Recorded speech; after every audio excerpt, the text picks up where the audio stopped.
für richtig hältst, ob du glaubst, dass ich fleißig gewesen bin. In connection with the Jewish question, I have this to say.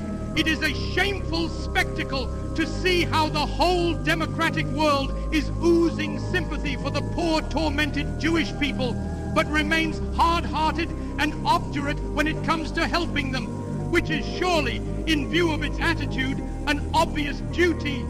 The arguments that are brought up as an excuse for not helping them actually speak for us Germans and Italians. For this is what they say. 1, we, that is the democracies, are not in a position to take in the Jews. Yet in these empires there are not 10 people to the square kilometer, while Germany, with her 135 inhabitants to the square kilometer, is supposed to have room for them. 2, they assure us we cannot take them unless Germany is prepared to allow them a certain amount of capital to bring with them as immigrants.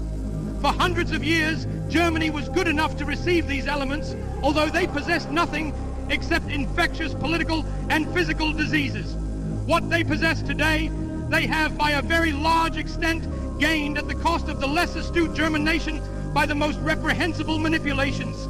Today, we are merely paying this people what it deserves.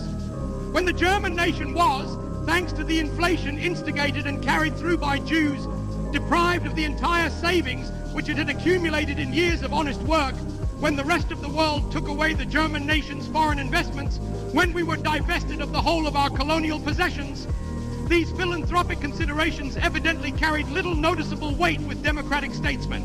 Today I can only assure these gentlemen that thanks to the brutal education with which the democracies favored us for 15 years, we are completely hardened to all attacks of sentiment. After more than 800,000 children of the nation had died of hunger and undernourishment at the close of the war, we witnessed almost 1 million head of milking cows being driven away from us in accordance with the cruel paragraphs of a dictate which the humane democratic apostles of the world forced upon us as a peace treaty. We witnessed over 1 million German prisoners of war being retained in confinement for no reason at all for a whole year after the war was ended. We witnessed over 1.5 million Germans being torn away from all that they possessed in the territories lying on our frontiers and being whipped out with practically only what they wore on their backs.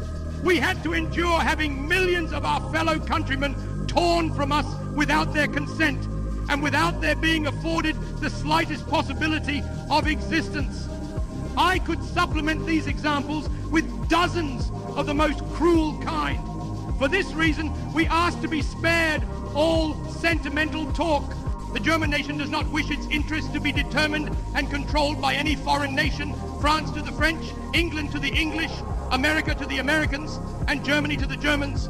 We are resolved to prevent the settlement in our country of a strange people which was capable of snatching for itself all the leading positions in the land and to oust it, for it is our will to educate our own nation for these leading positions. We have hundreds of thousands of very intelligent children of peasants and of the working classes. You just lost yourself a customer.